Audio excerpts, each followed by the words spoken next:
एक सोसाइटी में आग लगती है। वो आग धीरे धीरे एक घर से दूसरे घर तक पहुंच जाती है, दूसरे घर से तीसरे घर पहुंच जाती है, तीसरे से चौथे पहुंच जाती है, लेकिन उसमें से चौथे के बाद वो सीधे छठे में पहुंचती है। जो पांचवा घर होता है उसमें आग नहीं लगती। ये कैसे पॉसिबल हो सकता है? एक सोसाइटी जहां पर पूरी आग ने तबाही मचा दी, लेकिन उसमें से एक घर था जहां पर आग नहीं लगी और जो तबाही थी वो एक घर से छोड़कर दूसरे घर पहुंच गई। जी हां, मैं बात कर रहा हूं एक बीमारी की, दैट इज कोरोना वायरस। पिछले कुछ समय से काफी ज्यादा चर्चा हो रही है वायरस को लेकर। पिछले 5 महीने से ये जो वायरस है वो धीरे धीरे तकरीबन पूरे वर्ल्ड लेवल तक पहुंच चुका है, जहां पर बहुत ज्यादा तबाही की है।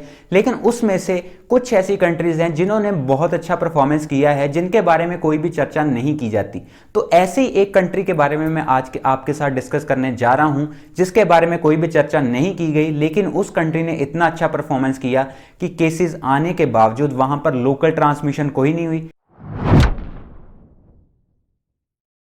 मैं बात कर रहा हूं मंगोलिया की, जो कि एक कंट्री है चाइना और रशिया के बीच में। आपको पता है कि ये जो बीमारी है चाइना से स्टार्ट हुई, बहुत ज्यादा केसेस आए, बीच में आता है मंगोलिया, लेकिन मंगोलिया को छोड़कर वो बीमारी पहुंचती है रशिया में, जहां पर बहुत ज्यादा केसेस आए। 3 लाख से भी ज्यादा केसेस हैं, जहां पर बहुत ज्यादा इंपैक्ट किया इस बीमारी ने। लेकिन मंगोलिया में लोकल ट्रांसमिशन बिल्कुल नहीं होती।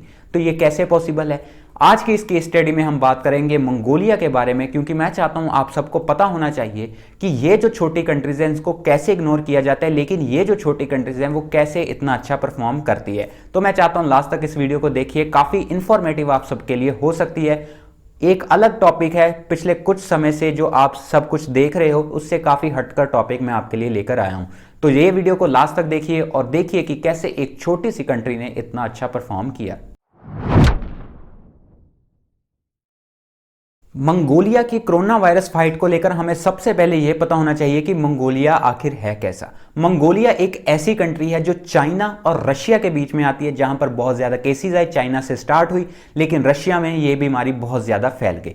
लेकिन कुछ लोग यहां पर यह बोलेंगे कि मंगोलिया में यह बीमारी इसीलिए नहीं फैली क्योंकि वहां की पॉपुलेशन डेंसिटी बहुत कम है। जी हां, बिल्कुल ठीक हो आप, वहां की पॉपुलेशन डेंसिटी जो है दैट इज ओनली 2 पीपल पर स्क्वायर किलोमीटर। लेकिन वहां की जो कैपिटल है दैट इज उलान बतर, वहां की जो पॉपुलेशन डेंसिटी है दैट इज 325 पर्सन पर स्क्वायर किलोमीटर, जो कि इक्विवेलेंट है इटली की बरगामो सिटी, जहां पर हॉटस्पॉट बना इटली का, जहां पर बहुत ज्यादा केसेस आए। 400 पर स्क्वायर किलोमीटर की वहां की पॉपुलेशन डेंसिटी है, जो कि एक हम बोल सकते हैं हॉटस्पॉट बना था इटली में, जहां पर सबसे ज्यादा केसेस रिकॉर्ड किए गए थे कोरोना वायरस को लेकर। तो हम ये नहीं बोल सकते कि मंगोलिया की जो पॉपुलेशन डेंसिटी है वो बहुत ज्यादा कम थी, लेकिन उनकी जो कैपिटल की पॉपुलेशन डेंसिटी है वो इटली की बरगामो सिटी, जहां पर सबसे ज्यादा केसेस हमारे सामने आए थे, उसके इक्विवेलेंट है।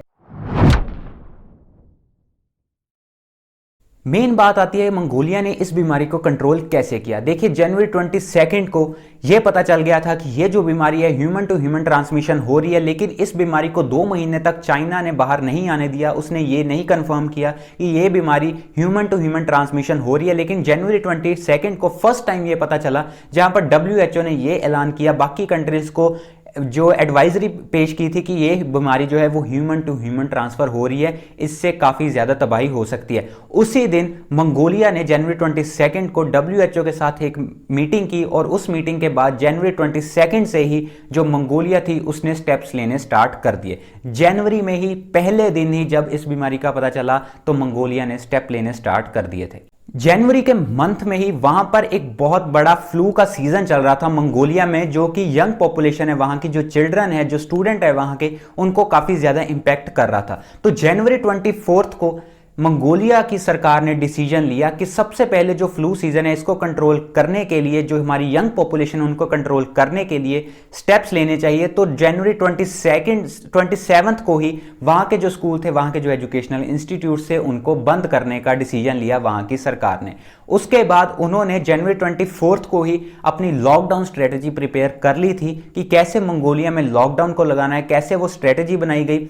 उस स्ट्रेटेजी वो इतनी ज़्यादा सक्सेसफुल हुई कि बिल्कुल भी वहाँ पर क्योस जैसी सिचुएशन हमारे सामने नहीं आई, जैसे कि हमने इंडिया में देखा था जब लॉकडाउन का ऐलान किया गया हमारे प्राइम मिनिस्टर के द्वारा। उसके बाद लोगों ने कितनी ज़्यादा भीड़ की थी मार्केट में, जहाँ पर लोगों ने सामान इकट्ठा करना शुरू कर दिया था, होर्डिंग करनी स्टार्ट कर दी थी। ऐसा बिल्कुल भी मंगोलिया में नहीं हुआ। उन्होंने एक प्रॉपर स्ट्रेटेजी बनाई और उस स्ट्रेटेजी को phase wise step by step implement करने लग गए थे। अब ये जो सारे मीटिंग्स इन्होंने की थी उस समय जहां पर लॉकडाउन स्ट्रेटेजी बनाई, उसमें उन्होंने जनवरी 26 को ऐलान कर दिया कि वहां पर सभी यूनिवर्सिटीज को बंद कर दिया जाएगा। वहां पर जो व्हीकल मूवमेंट होती है, जितनी भी गाड़ियां, ट्रेल, एयर ट्रैवल जो है वहां उनको रिस्ट्रिक्ट कर दिया गया, बहुत कम कर दिया गया था उनको। इसी के साथ साथ जितने भी पब्लिक इवेंट होने थे उनको बंद कर दिया गया, बैन लगा दिया गया उन पर। इसके बाद सबसे बड़ा जो काम किया था, मेडिकल इक्विपमेंट्स के लिए उनकी सरकार ने सबसे पहले पैसा ऐलान कर दिया था, जिसकी वजह से PPE kits, ventilators, mask, sanitizer, ये सभी जो चीज़ें थी उसके लिए पैसा जनवरी 26 को ही ऐलान कर दिया गया। जी हाँ, मैं बात कर रहा हूँ जनवरी 26 की, मतलब जनवरी 22 को पता चला इस बीमारी का, और उसके 4 दिन बाद ही मंगोलिया ने इतने बड़े स्टेप्स ले लिए, जहां पर बाकी कंट्रीज सोच रही थी, उनको पता तक नहीं था कि ये बीमारी कितनी ज़्यादा फैल रही है। उस समय जो मंगोलिया था वो ऐसे स्टेप, बड़े बड़े स्टेप ले रहा था। जनवरी 26 के डिसीजन के बाद जनवरी 27 को मंगोलिया ने अपने जो उनके लोग थे उनको टेस्ट करना स्टार्ट कर दिया, उनको क्वारंटाइन करना स्टार्ट कर दिया। और इसके अलावा जो मंगोलिया के पीपल बाकी कंट्रीज में फंसे हुए थे, उनके लोग, उनको वहां से लेकर आए, उनके टेस्ट किए और उनको उसी समय क्वारंटाइन कर दिया। यह सब कुछ मंगोलिया ने किया था जनवरी में ही। जब ये केस को पता चले 5 दिन हुए थे, इस बीमारी को पता चले 5 दिन हुए थे, 5 दिनों में ही इतने बड़े स्टेप्स, वहां पर टेस्टिंग को बढ़ा लिया गया, क्वारंटाइन फैसिलिटीज जो थी उसको बढ़ा लिया गया, लोगों को क्वारंटाइन करना स्टार्ट कर दिया। ये सब कुछ मंगोलिया ने जनवरी में ही कर लिया था, 5 दिन के अंदर ही। टेस्टिंग और क्वारंटाइन फैसिलिटी को बढ़ाकर फरवरी में जो मंगोलिया थे उसने face mask, sanitizer, PP kits, ऐसे जो सभी मेडिकल इक्विपमेंट्स थे वो बाकी कंट्रीज से परचेज करने स्टार्ट कर दिए, प्रोक्योर करने स्टार्ट कर दिए। इसके अलावा फरवरी में अपने हॉस्पिटल्स, पब्लिक एरियाज, उन सभी को चेक करना वहां की गवर्नमेंट ने स्टार्ट कर दिया। वहां के जो मेडिकल एक्सपर्ट्स थे उन्होंने चेक करना स्टार्ट कर दिया था। उसके बाद जो मंगोलिया का पॉपुलेशन थी, उनकी जो लोकेशंस थी, उनके बाकी एरियाज थे, उनको क्लीन करना स्टार्ट कर दिया। वहां पर उन्होंने जो भी अपनी दवाई वगैरह छिड़कनी थी उसको स्टार्ट कर दिया था। मतलब काफी बड़े एरिया को उन्होंने डिसइंफेक्ट करना स्टार्ट कर दिया था, जिसकी वजह से ये जो बीमारी है एक पर्सन से दूसरे पर्सन तक ना पहुंचे। ये सब कुछ तब हो रहा था जब मंगोलिया में एक भी केस नहीं था। एक भी केस नहीं था तो इतने बड़े स्टेप वहां पर मंगोलिया में लिए गए। इसके अलावा वहां पर जो इंटरसिटी मूवमेंट है उसको रिस्ट्रिक्ट कर दिया गया। वहां पर जितनी भी सेलिब्रेशंस थी, जैसे कि न्यू ईयर सेलिब्रेशन थी, उसको सस्पेंड कर दिया गया। इसके अलावा जितने भी उनके कोल एक्सपोर्ट्स होते थे, अब यहां पर मैं आपको बताना चाहता हूं कि जो मंगोलिया की इकोनॉमी है उसमें कोल का काफी ज्यादा योगदान है, कोल एक्सपोर्ट काफी ज्यादा होता है, तो उसको भी शट डाउन कर दिया गया था मंगोलिया की सरकार ने। और जो फ्लाइट्स उनकी कोरिया और जापान में जाती थी उनको सस्पेंड कर दिया गया था फरवरी में ही। ये सब कुछ तब किया जब एक भी केस मंगोलिया में नहीं था। तो आप सोचकर देखिए कि आपकी कंट्री उस समय क्या कर रही थी, इंडिया क्या कर रही थी जब मंगोलिया इतने बड़े स्टेप फरवरी में ले रही थी। इंडिया में उस समय बहुत बड़ा इवेंट हो रहा था, दैट इज नमस्ते ट्रंप इवेंट, जहां पर एक कंट्री, एक छोटी सी कंट्री जिसके बारे में कोई चर्चा नहीं होती, वो इतने बड़े स्टेप ले रही है। दूसरी तरफ इंडिया, जिसके बारे में बार बार इतनी बड़ी इकोनॉमिक पावर के बारे में बात की जाती है, जो भी चीज़ होती है इंडिया में उसको काफ़ी ज़्यादा इंपॉर्टेंस दी जाती है, उस समय इंडिया कोई भी स्टेप नहीं ले रहा था। मार्च के महीने में ही पहला केस आता है मंगोलिया में। मंगोलिया में मॉस्को से उनका एक नेशनल वहां पर आता है, उसको टेस्ट करके उसी समय क्वारंटाइन कर दिया जाता है। ना सिर्फ उसको क्वारंटाइन किया जाता है, जहां पर उसको क्वारंटाइन किया जाता है वो पूरी डिस्ट्रिक्ट को ही क्वारंटाइन कर दिया जाता है। वहां पे पूरी डिस्ट्रिक्ट को बंद कर दिया जाता है। वहां पे जितनी भी पब्लिक मूवमेंट थी, जितनी भी कार्स थी, व्हीकल्स थे, वहां पर सभी मूवमेंट को शट डाउन कर दिया जाता है। उसी समय जो वहां के प्रेसिडेंट थे उन्होंने लोगों को अवेयर करना स्टार्ट कर दिया कि कैसे मास्क पहनने हैं, कैसे सैनिटाइजर्स को यूज करना है और कैसे खुद को अपने इस बीमारी से खुद को अपने आप को बचाना है। अब कुछ लोग सोचेंगे कि ये जो मंगोलिया था इतना ज्यादा ओवर रिएक्शन करने की जरूरत नहीं थी। जहां पर बाकी कंट्री स्मूथली रन कर रही थी टिल हाफ ऑफ मार्च, वहां पर जो मंगोलिया था उसने ओवर रिएक्ट किया, क्योंकि वहां पर तो एक भी केस नहीं था, तो मंगोलिया को ऐसे नहीं करना चाहिए था। लेकिन मंगोलिया ने पहले से ही जान लिया था कि एक ही ऐसा स्टेप है जिसकी वजह से इस बीमारी से बचा जा सकता है, अपने लोगों को बचाया जा सकता है, that is only testing and isolation. तो वही किया मंगोलिया ने, उन्होंने अपनी टेस्टिंग पावर को बढ़ाया, लोगों को टेस्ट करना स्टार्ट कर दिया, जिसकी वजह से मार्च के महीने तक वहां पर कोई भी केस नहीं था। प्रेजेंट सिचुएशन के बारे में अगर हम बात करें मंगोलिया की, तो मंगोलिया में आज के समय में सिर्फ 160 केसेस हैं और उसमें से वहां पर कोई भी लोकल ट्रांसमिशन नहीं हुआ। मोस्टली जो केसेस हैं वो बाहर से आए हैं, इंपोर्टेड केसेस हैं। वहां पर मंगोलिया में लोकल ट्रांसमिशन कोई भी नहीं है, कोई भी डेथ तक नहीं हुई है वहां पे, और वहां की जो लोकल पॉपुलेशन है उसको कोई भी इंपैक्ट नहीं हुआ। हालांकि अगर हम मंगोलिया के बारे में बात करें तो उनकी इकोनॉमी को बहुत ज़्यादा इंपैक्ट हुआ है, वर्ल्ड लेवल पर सभी इकोनॉमीज को इंपैक्ट हुआ है, लेकिन जहां पर मंगोलिया ने इकोनॉमी पर इंपैक्ट सह लिया वहां पर लोगों पर कोई इंपैक्ट नहीं आने दिया। अब खुद सोचकर देखिए इंडिया में क्या हो रहा है। इंडिया में इतना बड़ा लॉकडाउन कर दिया गया, इतना स्ट्रिक्ट लॉकडाउन कर दिया गया, 2 महीनों से ज़्यादा लॉकडाउन को हो चुके हैं, इंडिया की इकोनॉमी को इतना ज़्यादा इंपैक्ट हो गया।